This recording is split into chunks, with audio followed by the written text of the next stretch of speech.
Like, look at that, man. That is so cool.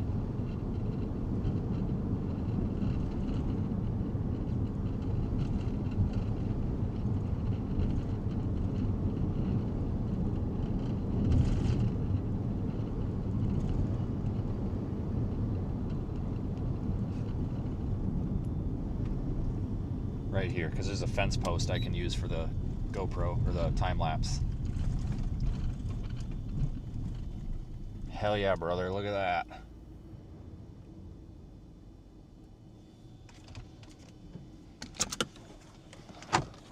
Camera, where are you? Oh no. Where did I put you? Freaking. Oh my god, it's freaking dust storm out here, for crying out loud.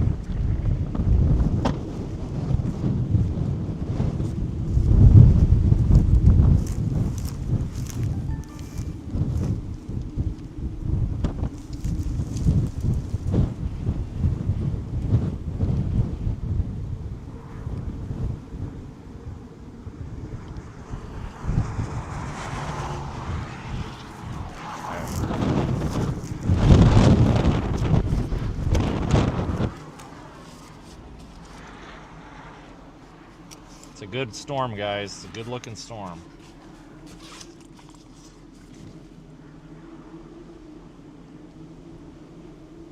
You hear those power lines just howling.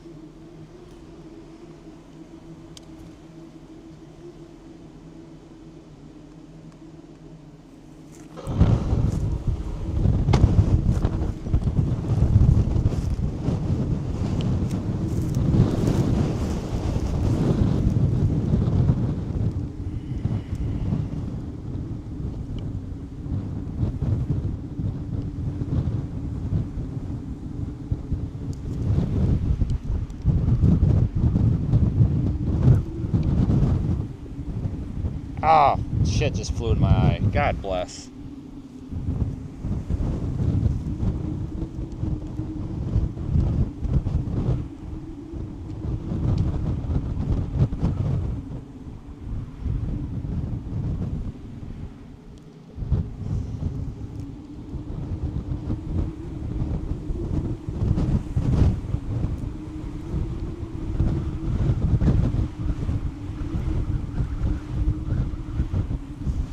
Alright, well that's time lapsing, so we'll see what it does.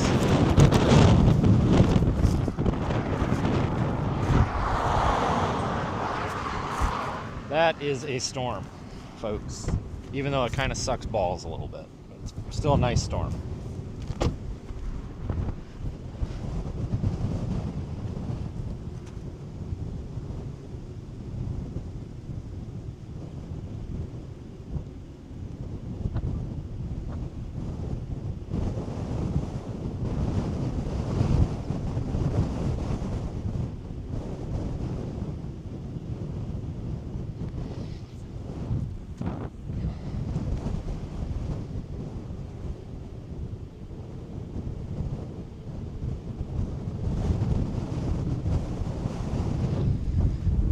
See what I can do for pictures, but I gotta stay out of the range of the time-lapse camera there.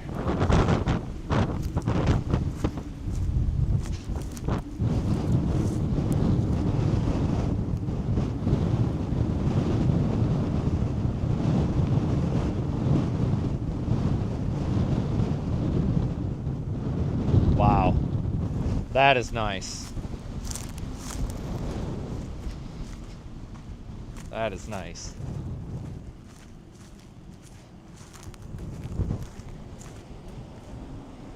Hopefully I got it in frame. I might need to adjust you guys a little bit though. Here, hang on.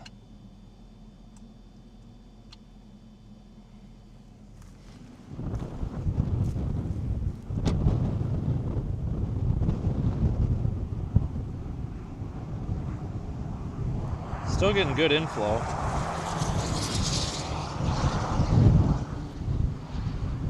.53-degree dew point. I gotta make sure this is in frame.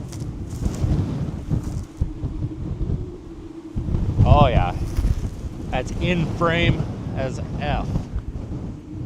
Doesn't get any more in frame. Wow, that's gonna be great. I hope I press start. Ooh, I need to check. I don't know if I did press start. God, wouldn't that be something? Here, let me check. I know I did on the one, but I don't know if I did on this one. And I think this is going to be the one that does better. So I've got the DJI is set up. The DJI is set up for a higher exposure time lapse. The one on the phone down there is set up for lower exposure. Sometimes when the sun peaks between the clouds, like I don't know how this is gonna look until we actually have the time lapse, so we're running two just in case one sucks. You know. So it's just easier to run two than to sit there and try to balance color and everything.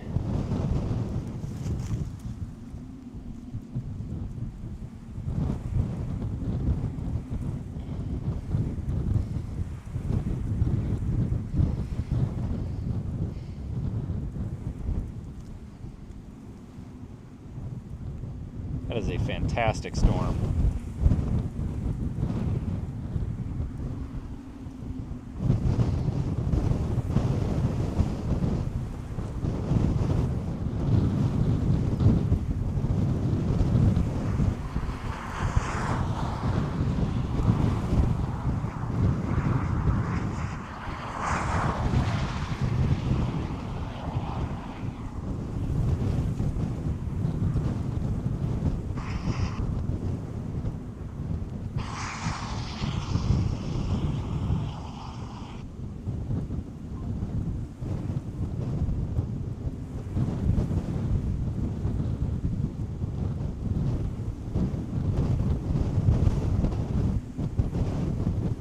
Well, I would say this wins storm of the week for me so far.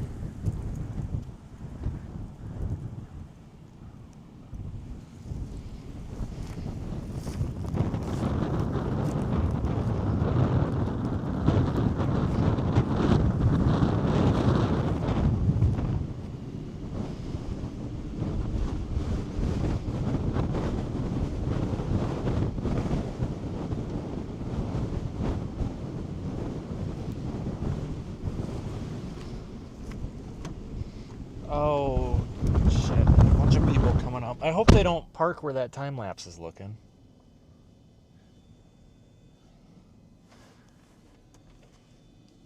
That would really piss me off.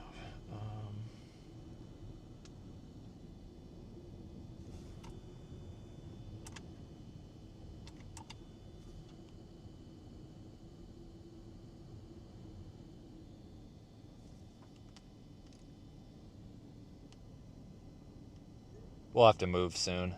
Probably east.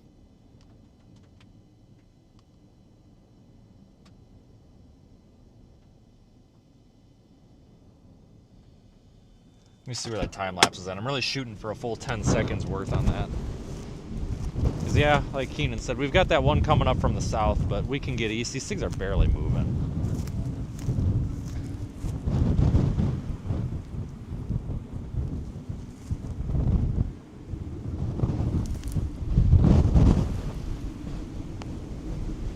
This is great.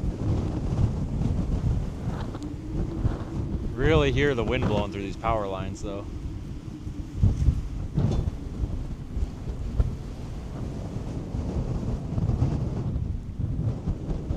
We got a minute.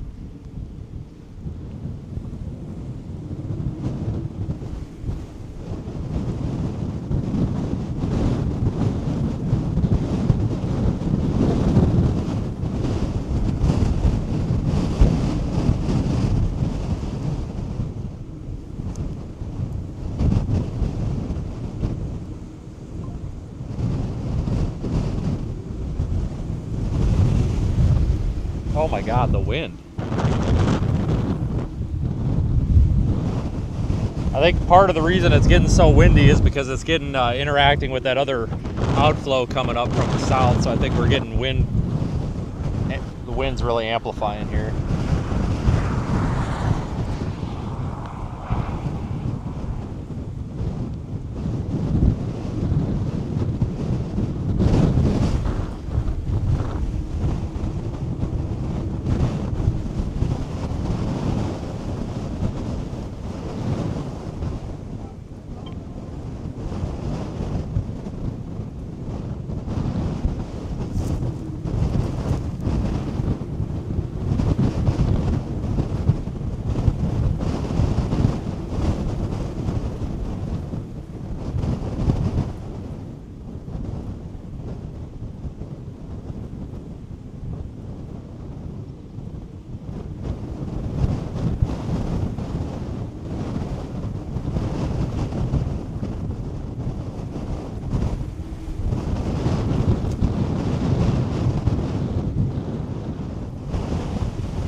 Very nice.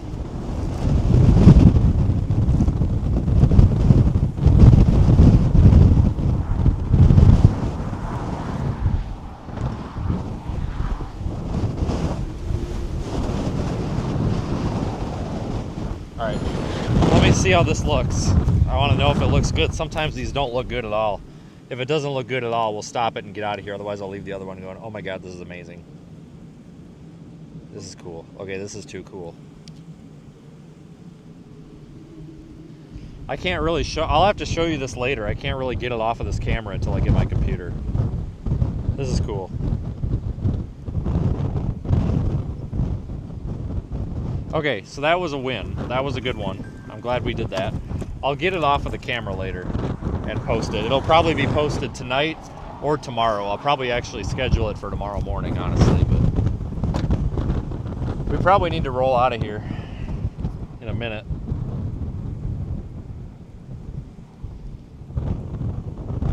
It's got some nice color in it.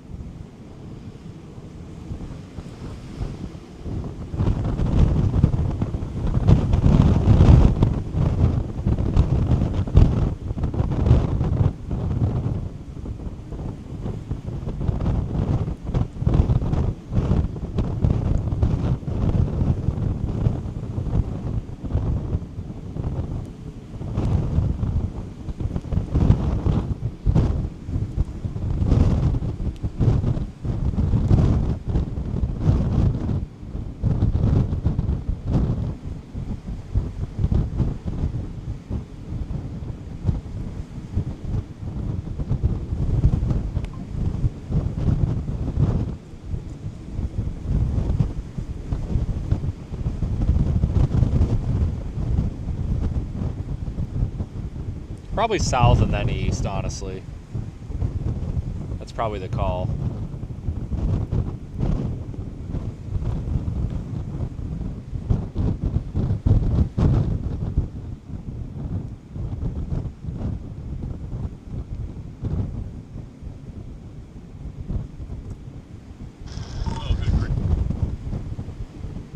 That's probably the call.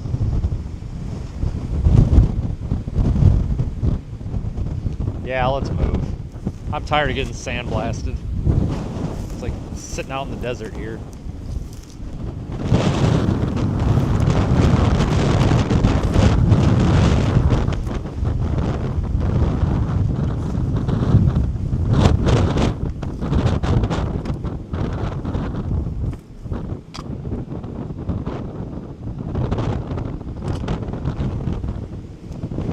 Okay, onward.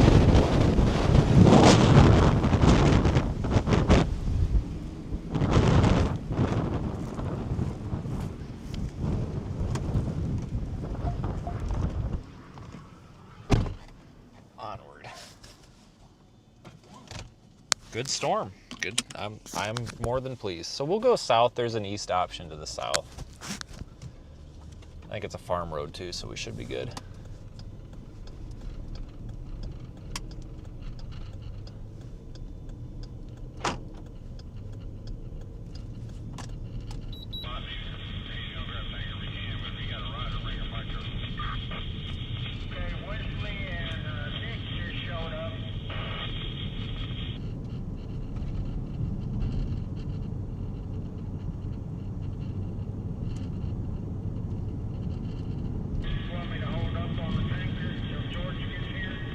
Better hold up till George gets there.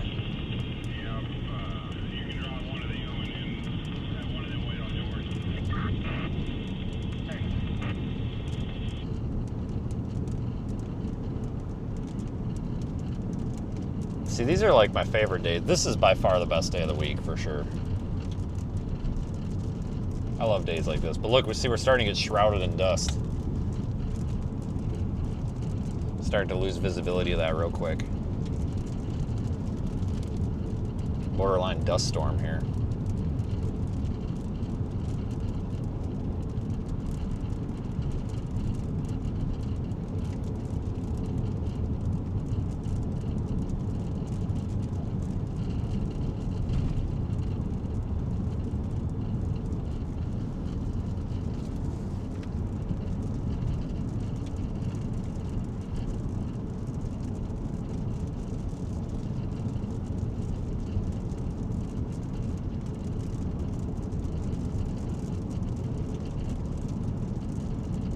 No Tor Helicane, though. What a ripoff.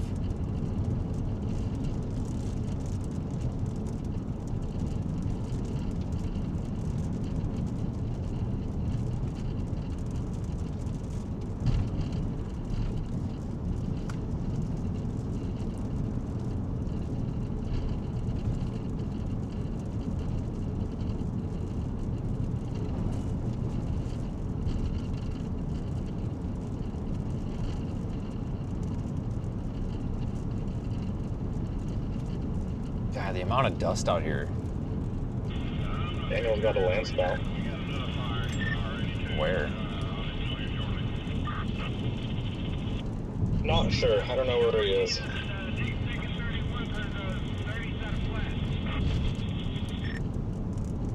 I don't know. Dude, we're about to have a full-blown dust storm here if it keeps this up.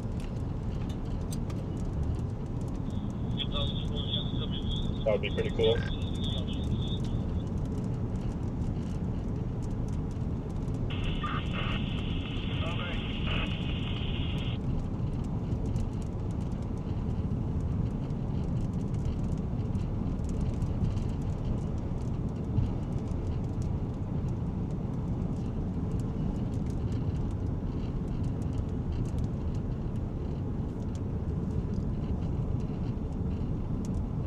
Maybe we could just screw around with this a little bit, go a little bit west. I mean, obviously we don't want to get cored by the hail that's coming, but we've got a visual on this entire storm system here. I mean, it looks clear enough to the south that I'm not really worried about anything here.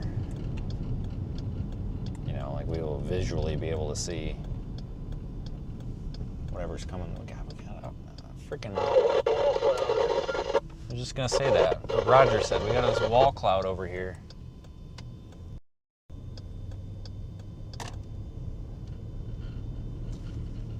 The freaking wall helicane. Look at that. Weird. A little bit west. I feel like we can play around with these a little bit. I'm not too worried about big hail because we got a good shot out of here if we need it.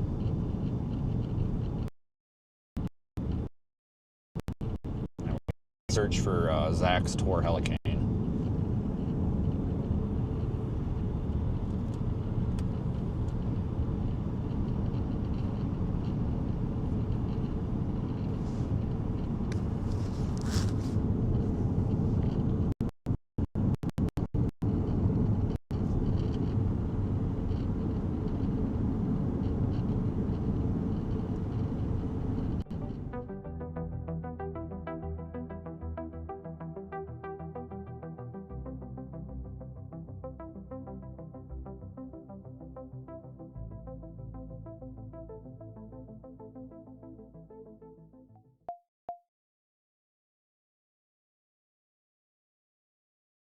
Okay, it looks like Daniel's on that storm to your southwest. It looks like.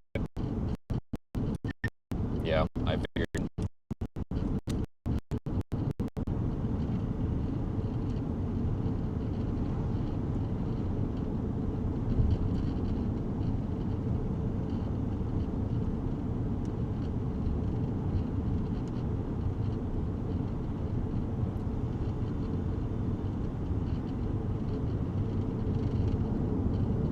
Alright, well, we need to start moving east, so let's move east. So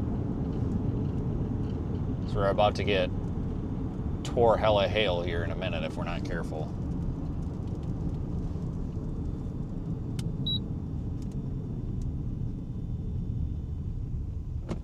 I just wanted to get a little closer in case that decided to do something, but it's definitely not doing something, so. Alright, we're good. As long as we move east at a 45-mile-an-hour clip, we're good.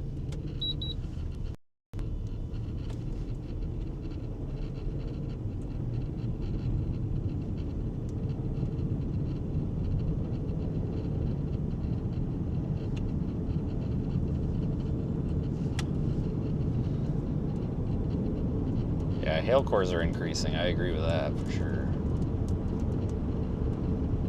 Might go through that little dead zone here again. Just hang on.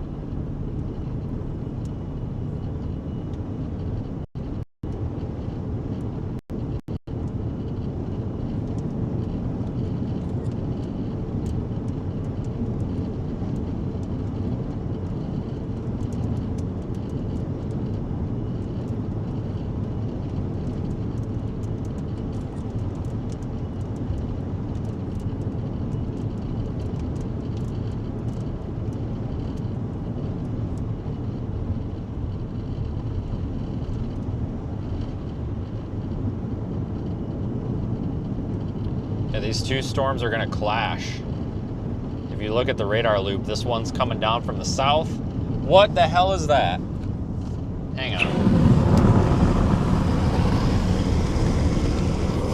Okay, it's just a cloud. I thought we had something happening. That's just a cloud. But this thing's coming down from the south, and then it's also coming up from the north. So they're smacking into each other. Yeah, I think Daniel's right behind us, like 2 or 3 miles on this road, I think. But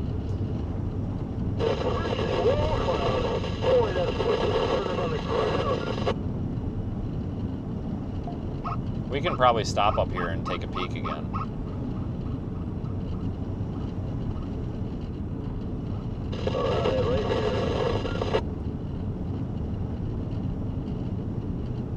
All right, let's pull over here and flip around and use the front camera.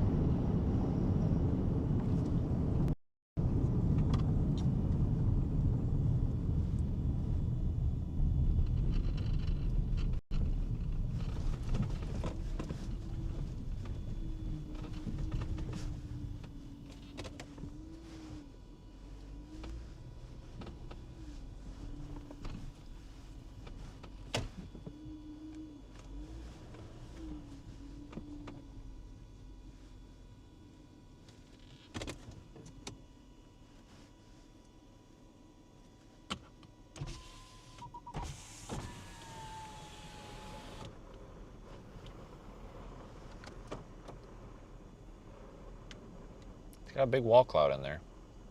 All right, this is a whole line of cars coming. We might need to move. We'll let them go by. We can pass them if we have to, I think.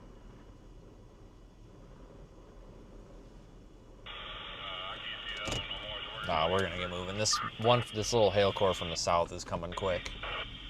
I think that's gonna have some decent hail in it, honestly.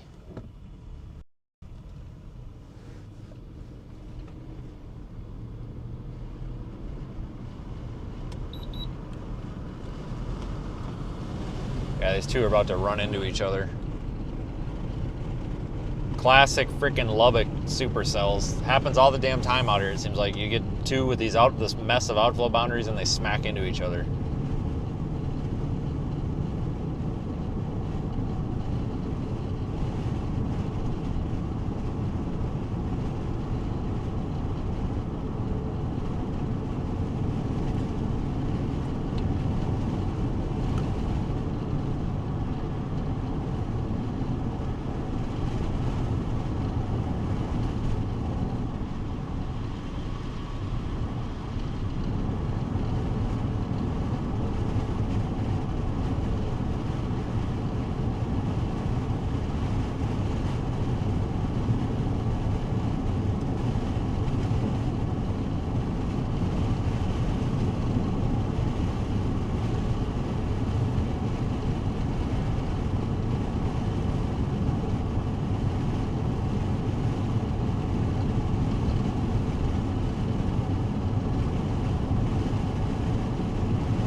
What a day to be out. Try to get to this state road here. Actually, really here would be fine. If we want to stop, we can stop here. Let's see if there's a driveway, because we could definitely stop here. Oh yeah, right there. Well, it's not a driveway, but it's flat enough that we could stop easily.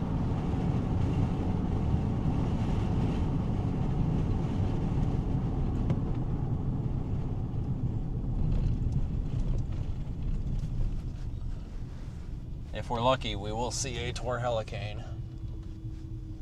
Tell you what though, it's gonna take a lot to get one of those, because man, that other night, that was crazy.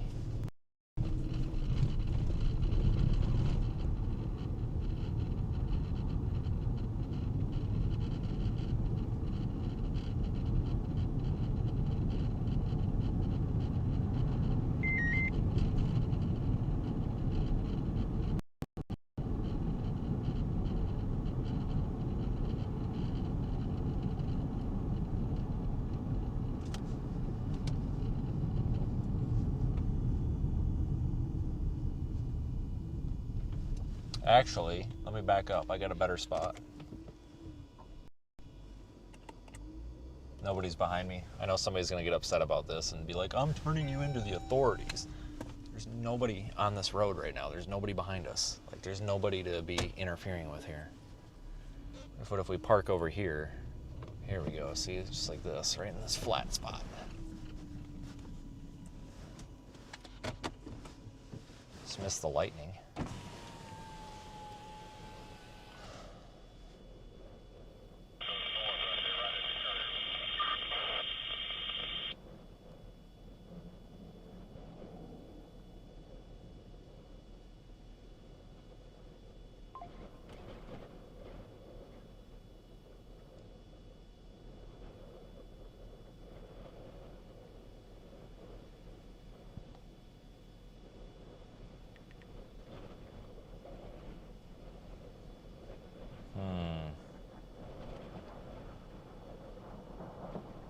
There's the thunder.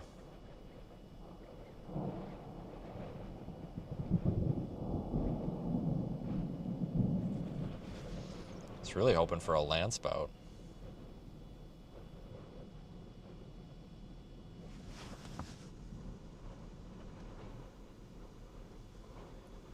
Yeah, the lightning's picking up. I think the dust might have something to do with it too. A lot of static electricity.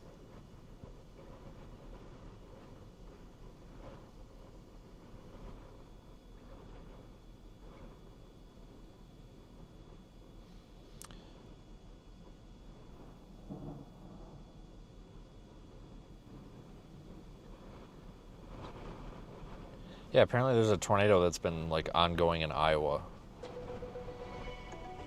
Like, why? Yeah, there's that big dust bomb over there on the... Looks like it's on the back side of this. We're probably gonna get one of those here soon.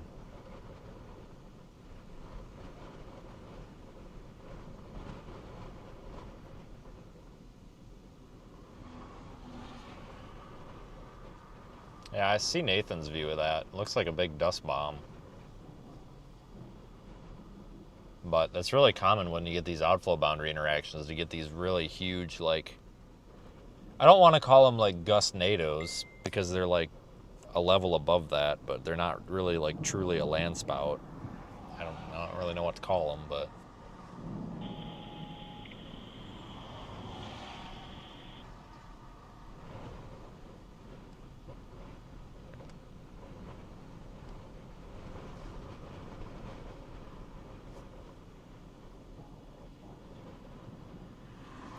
That was some good lightning. They did issue a flash flood warning for obvious reasons. But it looks like that big dust thing is spinning up there right where the farther west storm is interacting with outflow from the storm that we're looking at right now. So it's a storm, some sort of, yeah, see, they actually tornado warned that. They want radar indicated, which, okay, I get it. But it looks like kind of a storm scale interaction that we got going on there. I don't really know any way to get to that because the roads are going to be solid mud, and I'm not punching baseball-size hail because that's what's probably going to be in there. But we're about to have another interaction here on the east side of this storm, because this is kind of like circulating here around the main storm. That north storm is coming south, and the south storm's going north. And they're starting to kind of circulate around each other there. We might get something here by Petersburg in a minute.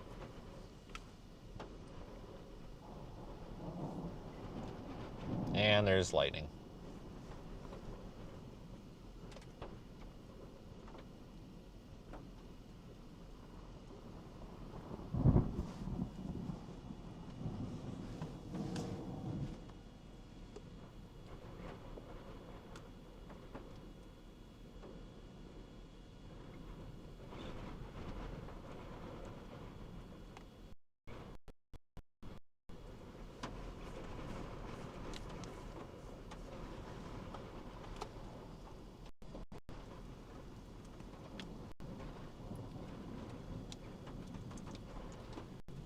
I'm waiting to see here if this south one's going to take over and be the dominant storm, or the north one here.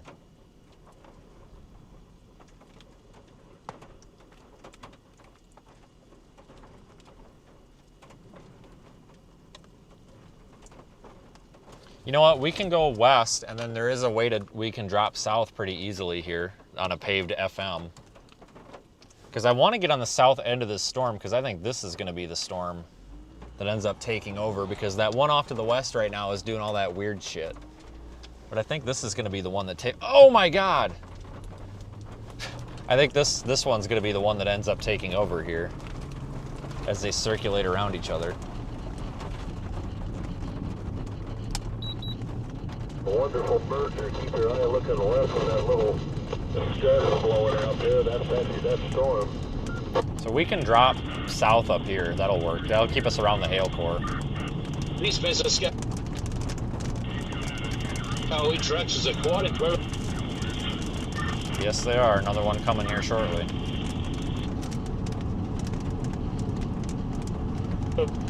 That tornado's ongoing, but just very, very weak near the highway. Yeah. I think the blob is going to take over here in a few minutes.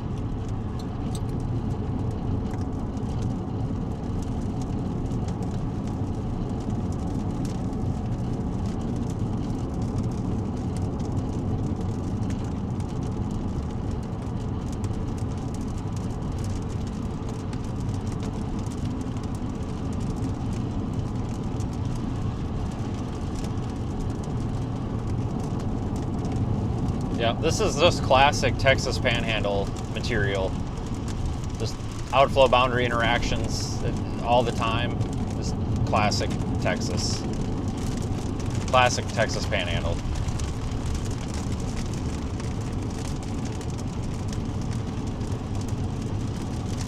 I think we can get to Petersburg and then drop south. We might, might drop, actually, I think I'm gonna drop south right here because I don't want to get in the hail.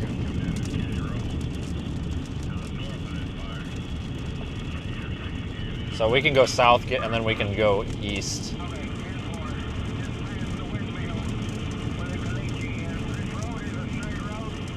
Why don't we load up and go south and west? Our storm is winning out.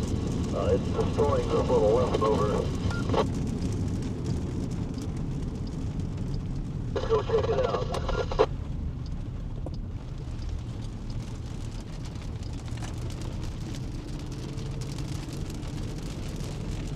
See that wall cloud looking thing over there?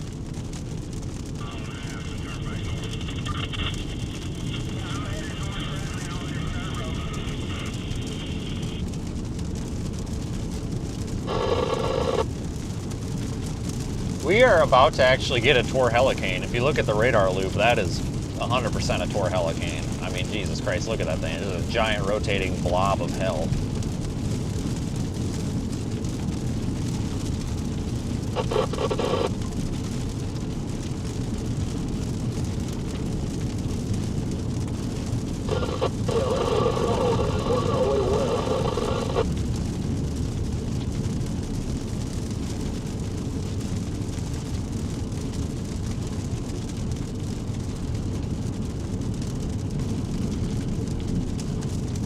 Probably going to be stuck on a dirt road here, but I don't think it's going to be too bad. I don't think. It looks like the storm passed over these roads pretty quick, so I don't think they're going to be too waterlogged, but we'll check.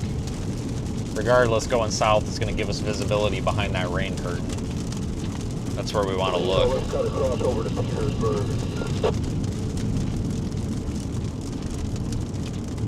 About 3 miles, we'll head west.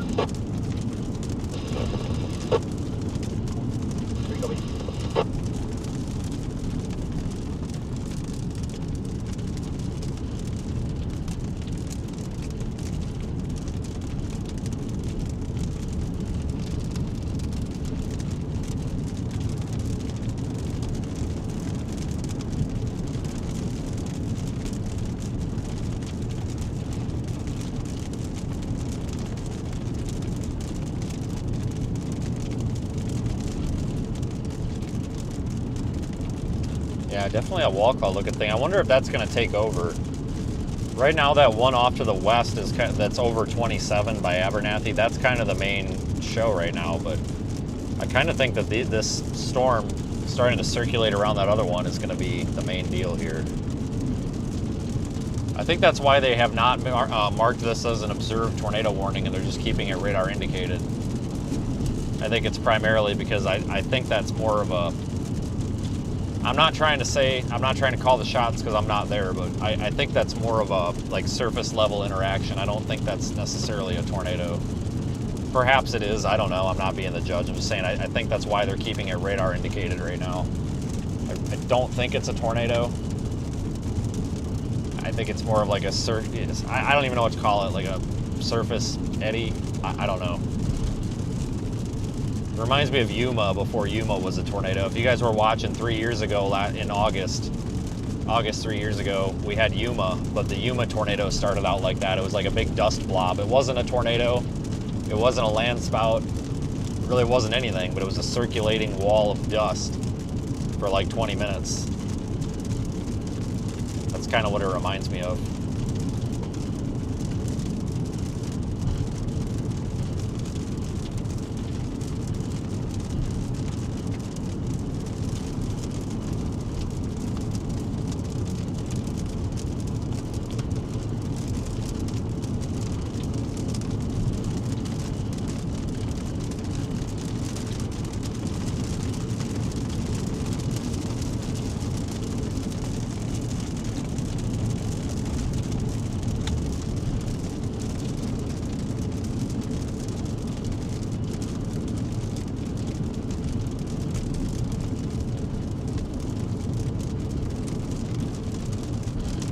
Crazy to watch these cells just kind of dance around each other.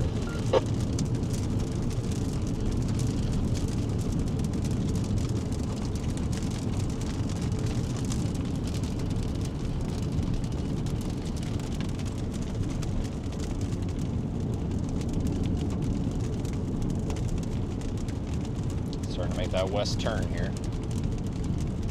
If this road is not trash, I'll try to take it. It turns to dirt, but I'll be the judge of that dirt road here. Probably not a good idea unless we're real confident on it. But I really don't want to go further south, but we might have to. We'll see. Sometimes these roads are gravel, sometimes they're dirt. Kind of depends. This one looks like it goes straight through, so this might be more of a main road, so we might get lucky. Otherwise, we'll have to go south about 2 miles and then west, which, I mean, 2 miles isn't really gonna be the be-all and end-all here. It's just more of a convenience thing here. How's that road look? Mud. That's how the road looks. Mud. Okay. Not doing that. We'll go to the paved road here.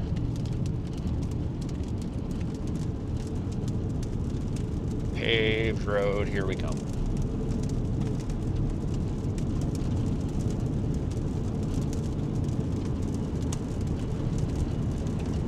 We'll check these dirt roads on the way. Sometimes you come across one that is gravel.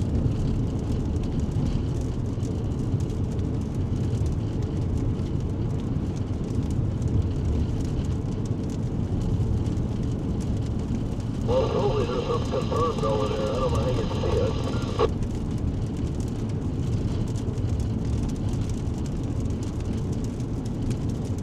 Only a few reports on Sparnet. What's that? A few reports on Sparnet, mostly landspouts. I'm just slowing down to check this road. If it's gravel, I'll take it. If it's dirt, no. That actually might be gravel. Ooh. That's mud.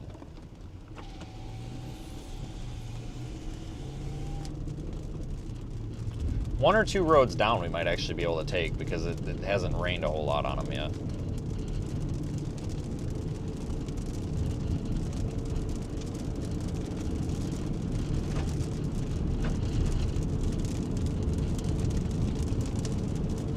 These roads out here are known to be terrible when wet. Locals won't even drive on them. Maybe in hindsight we could have made it to Petersburg, I don't know, but I was afraid that hail core was going to backtrack over us and start dumping baseball-sized hail, because it sure as hell looks like it. They've got it for 2.5-inch tennis ball-sized hail, but...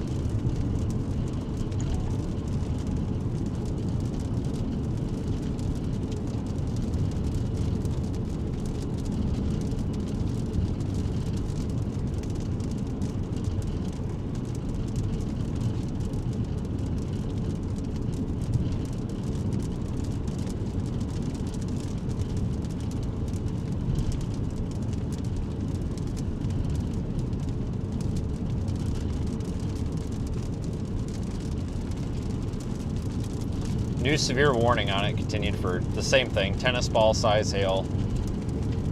60 mile an hour winds. Same thing. They're just continuing it.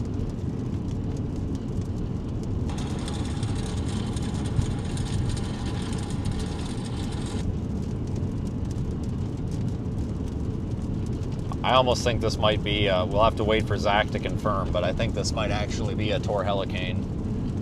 I mean, if you look at Radar Omega and loop the radar, it looks like a Tor Helicane, that's for sure.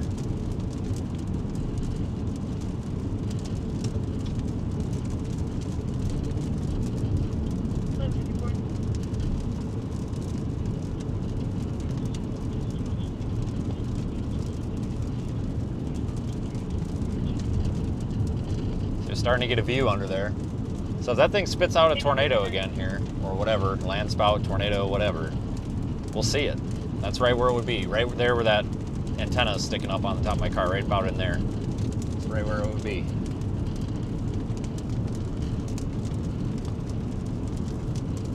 This is our paved road up here. At least it better be. If it's not, I'm gonna be pissed. But it should be.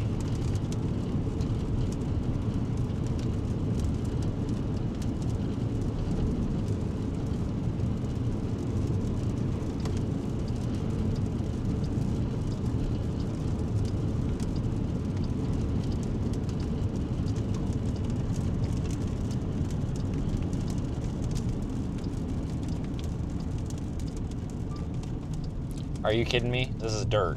No, it's not. No, it's paved. It's just old. Paved and it has a painted stripe. Look at this, people. Good to go now. Make out some supercell structure in there too.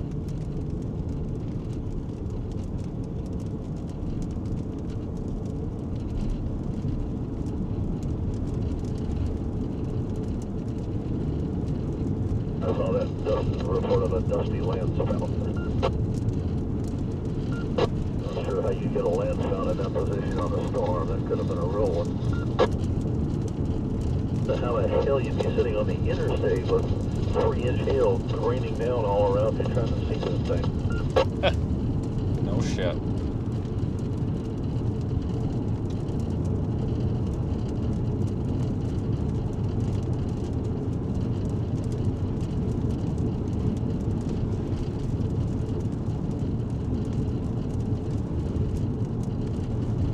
Oh no, this would be a Tor Helicane if we were in it.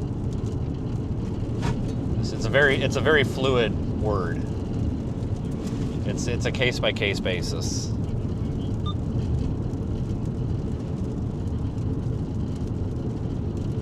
And if you go become a member on Zach's channel, you can even become a Tor Helicane level member, channel member now.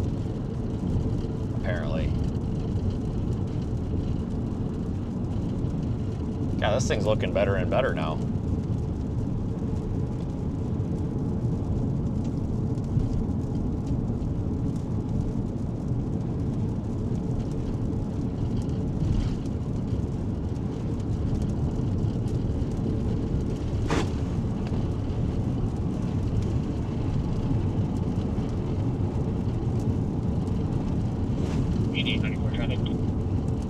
You know what? It's done. Outflow boundary is shot out about 10 miles ahead of it now.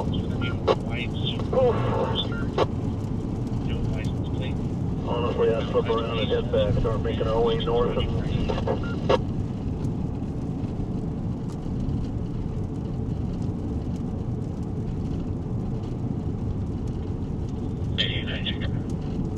Why would you leave this? Like, this looks great.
storm. That was sure a lot more than I thought we'd see today. No kidding.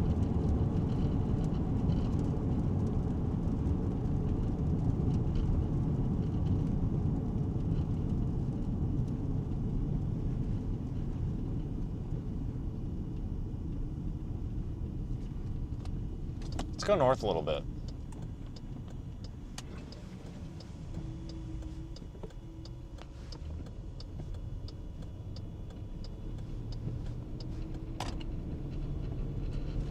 That is nice.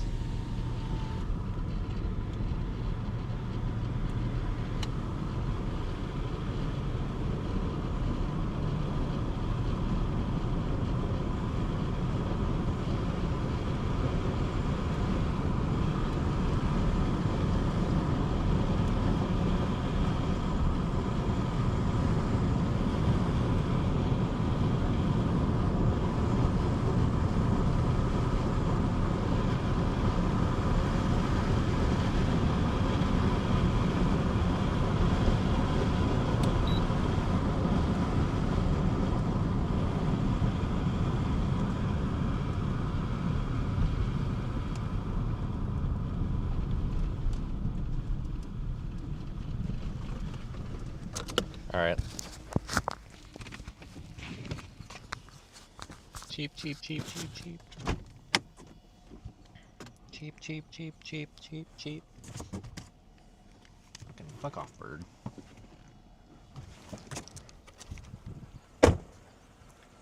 Wow, nice looking storm.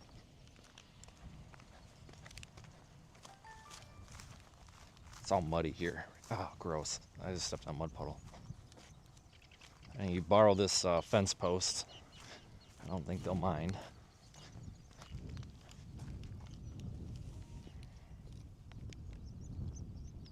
All right, Tor Helicane time lapse. Engaged.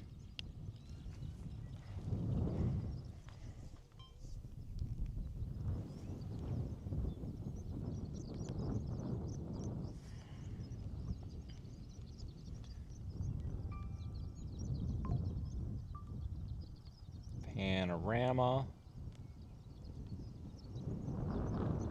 Damn it, I fucked it up. Hang on. Sorry. Cussing up a storm over here.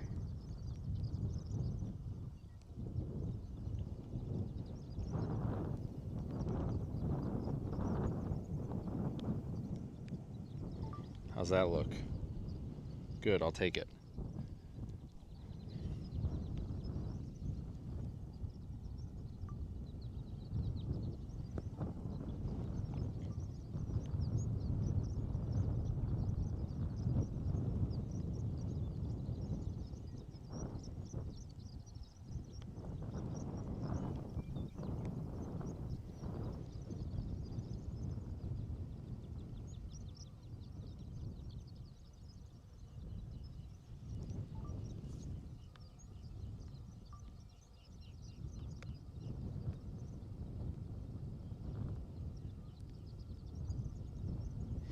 That's really nice. That's gonna be a cool time lapse.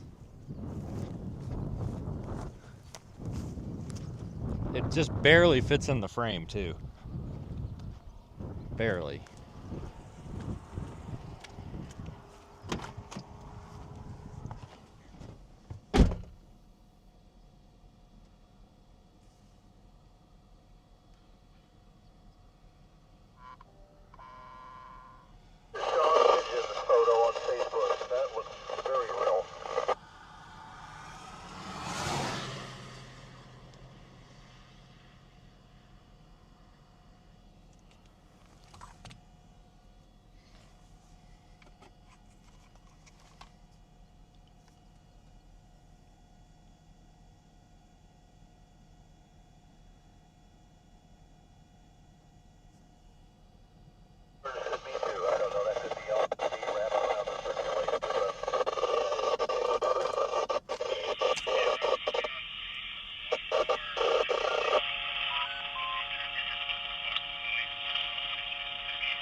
Let me look at tomorrow real quick.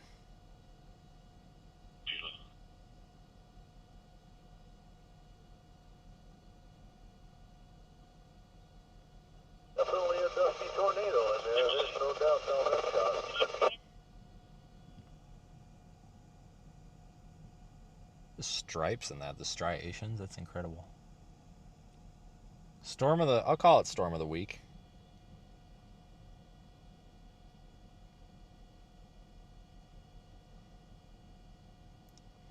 Tomorrow could be anywhere from here to Northwest Texas. God dang. Northwest Texas Panhandle.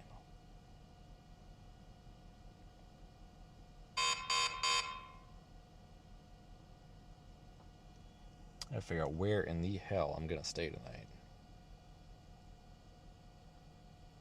Might make sense to stay here.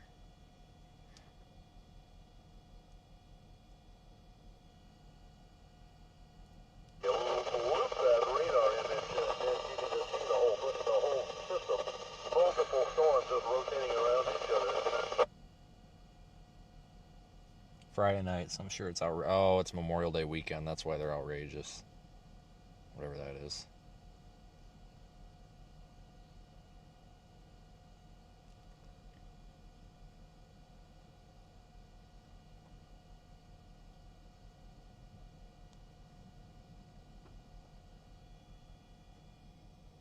Found ourselves a pretty good watching spot right here.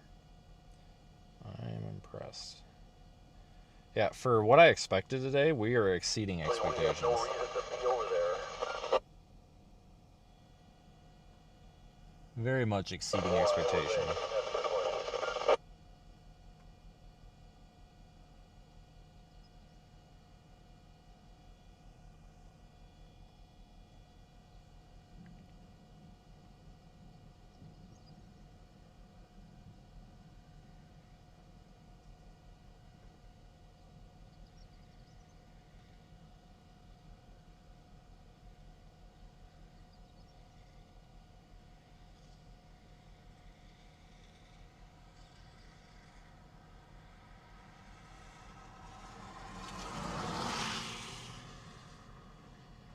But we were talking about this morning, it was ripe for a mesoscale accident, and that certainly was.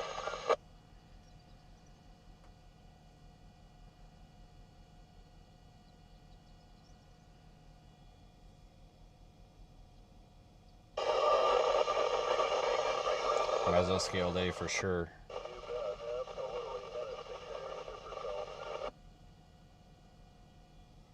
This thing's barely moving now. I mean, look at this. If you look at the radar loop, I don't want to pull off this shot, but my God.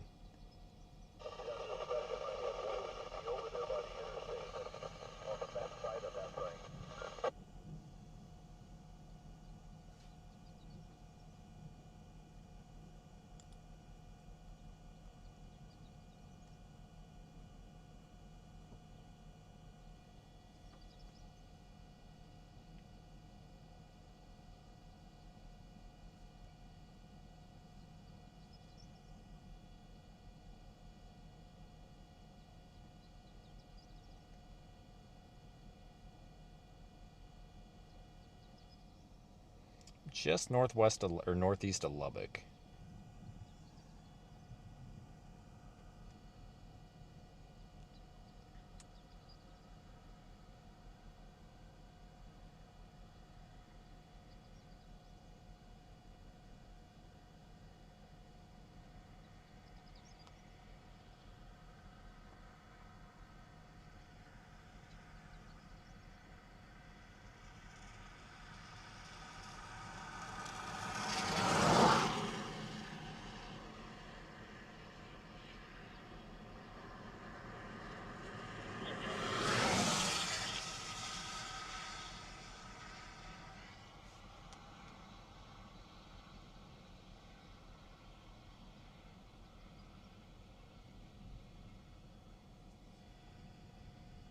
What a day.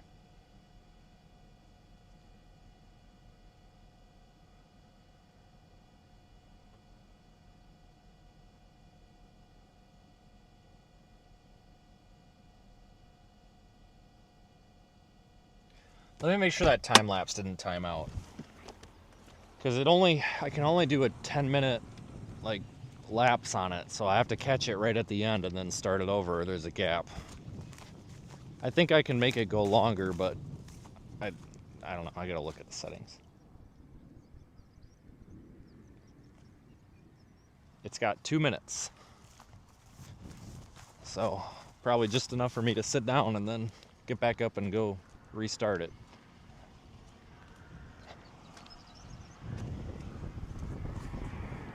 But this storm's not looking so good anymore. Like, it's losing its structure, so we might just let it go.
Yeah, we might let this one go, because I'm probably going to stay in Lubbock tonight, because worst case scenario, if we have to get up to Lamar, Colorado, which is, we shouldn't have to go any farther northwest than Lamar, Colorado. That's like worst case scenario.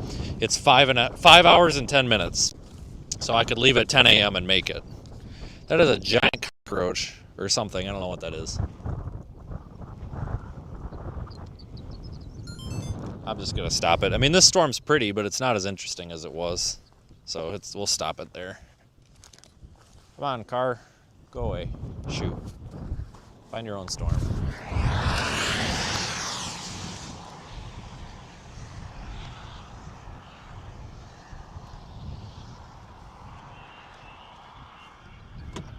Yeah, it's kind of cool looking. All right. We can keep watching it for a minute, though.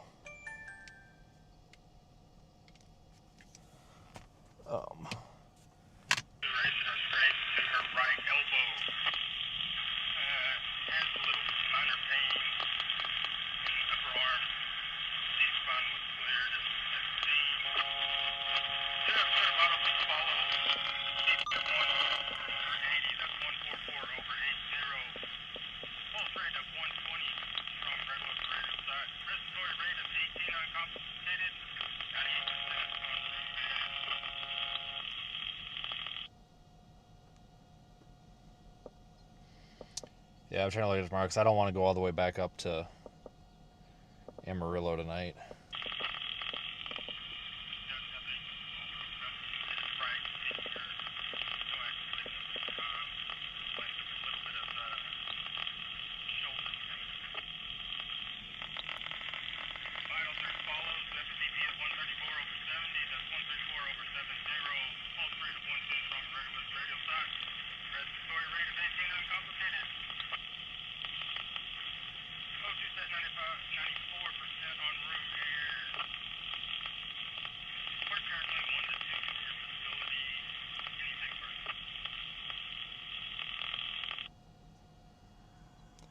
We'll probably start moving toward Lubbock because we'll have this in view the whole time. Head south on North County Road 3800, North FM 789.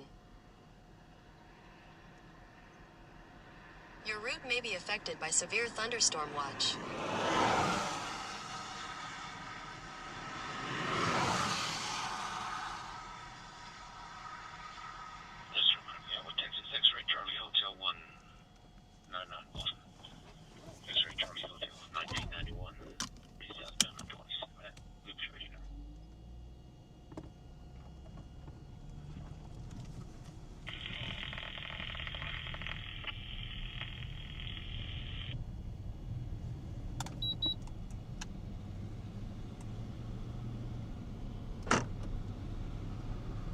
Continue on North County Road 3800 for 6 miles. There we go.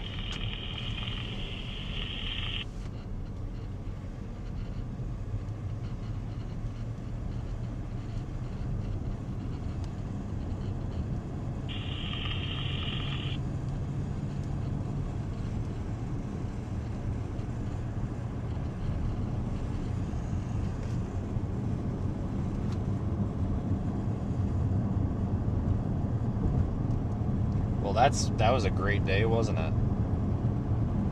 We have about 20 more minutes of this here.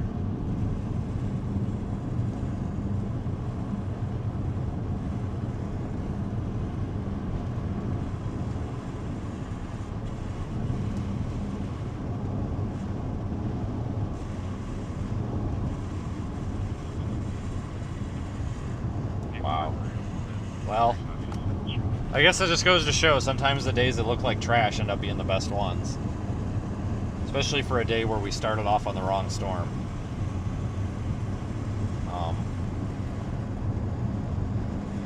I really thought today was going to be crap. But it turns out it wasn't crap.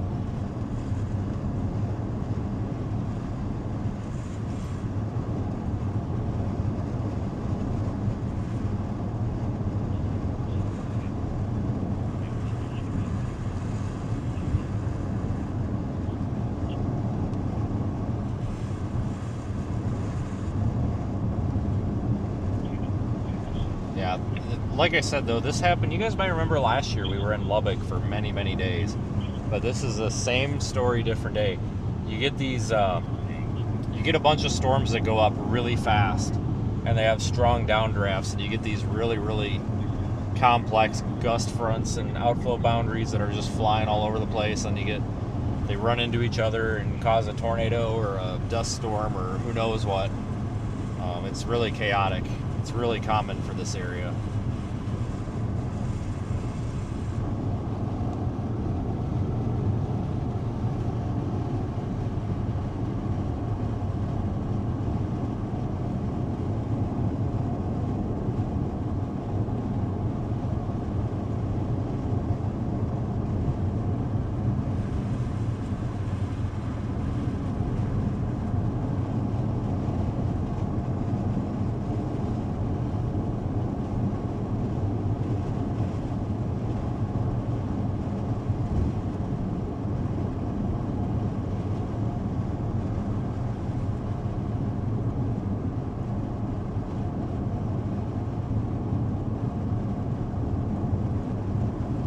This was a good one. I love it down here though. Like South Texas Panhandle is great. It really is. Yeah, I'm gonna go to Lubbock, but I'm not going to the Southwest Lubbock Hampton Inn. That is for sure.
Storms are kind of crapping out. They've kind of basically what was keeping them alive were those interactions with each other, and now that they're done running into outflow boundaries and such, they're kind of dying. Typical.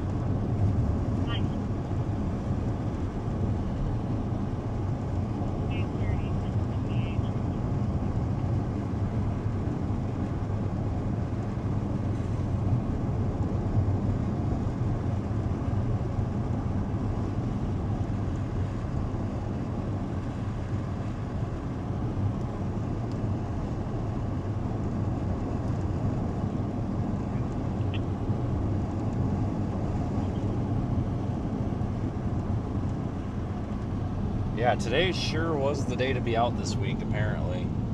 Yesterday was fine. But shit, if I would have known that today was going to be like this, I wouldn't have bothered with yesterday. I'm dead serious. I would have been like, ah, screw that. At the next stop sign, turn right. Because we all came down here to Lubbock. Because we thought it was going to be down here yesterday, and it ended up being up there. US 82 West. So if I would have known that, I would have just stayed down here, because there was also some storms over by Clovis yesterday, so we could have stayed down here for 3 days. But, whoops. It happens. Drove all the way up to frickin' I-70. What was that, 7 hours? I think it was 7.5 hours north of Lubbock where we ended up yesterday. I had a hell of a drive down here, too, like from Liberal. Shit, it was what, 4 hours down here? But original target was northeast of Amarillo today, and that didn't happen at all. So it is a good thing that I said screw it and scrapped it and came down here. I almost didn't.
Yep, very glad I came out for this.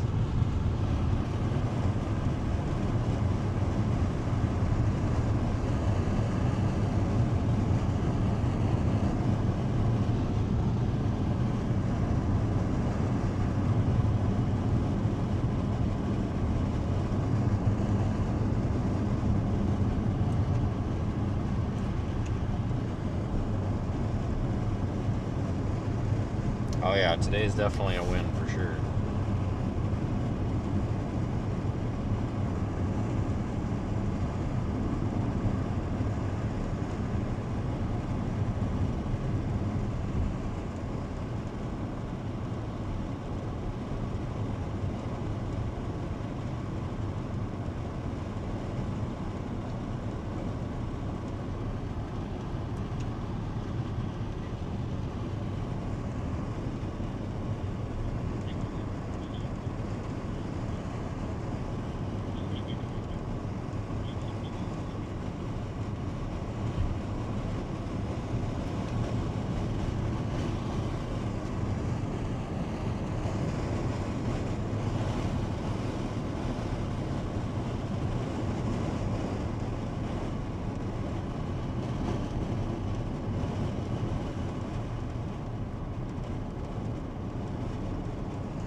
We're on the east side of Lubbock right now. So this is gonna be the end of the line for me. We probably could screw around with this for a little bit longer, but I got a bunch of stuff to do, and I'm gonna call it a win, because every day for the past like 2 weeks, I haven't gotten, it's been really difficult to get to a hotel before 11 p.m. at night. Really difficult. And I've desperately got to get some stuff finished up, so shit, if I get to the hotel by 7:30, then that gives me time where I think I can actually get some stuff caught up without having to stay up till 4 a.m. So that's cool.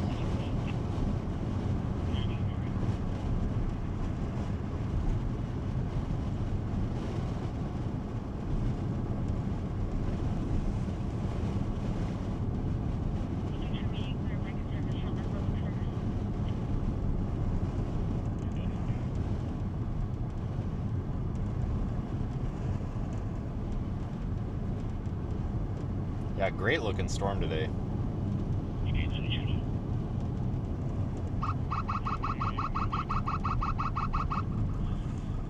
But it's nice to have some time in Lubbock because we haven't spent much time in Lubbock, and I like it down here.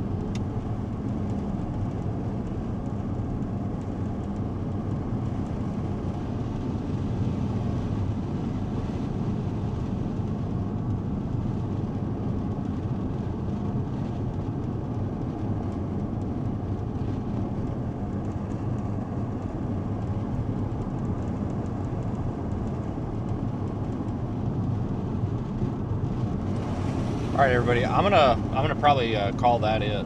Like I hate to send all 900 of you guys away, but we'll be back tomorrow. Just remember that we'll be back tomorrow. Subscribe, like, follow, whatever. Facebook is gonna be where you're gonna want to look for all the pictures and video because I'll put those time lapses and stuff. I'll get them off the camera tonight and then I'll have them scheduled so that they post tomorrow probably, but. Yeah, we've got the Discord server. I need to fix the link. I think the link on the website's broken or non-existent, but I need to fix that. I forgot about that.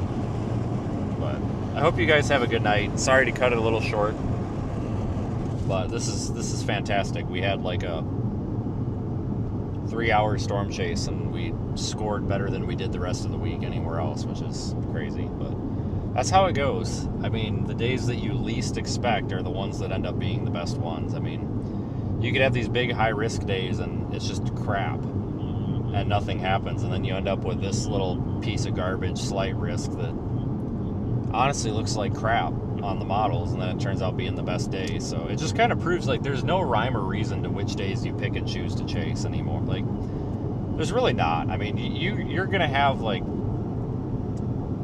equal experience. You've got no phones connected. I know that. Connect a phone and try again.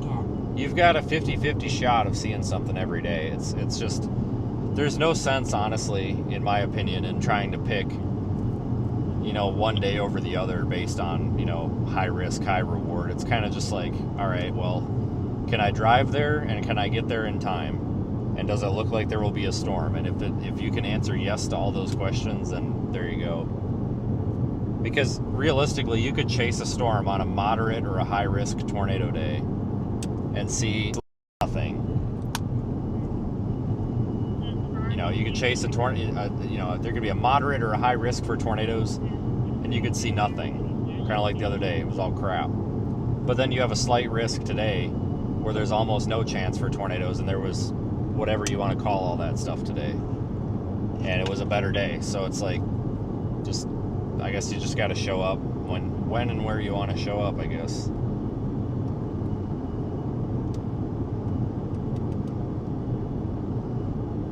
So I hope you guys have a good night, and I will be back tomorrow.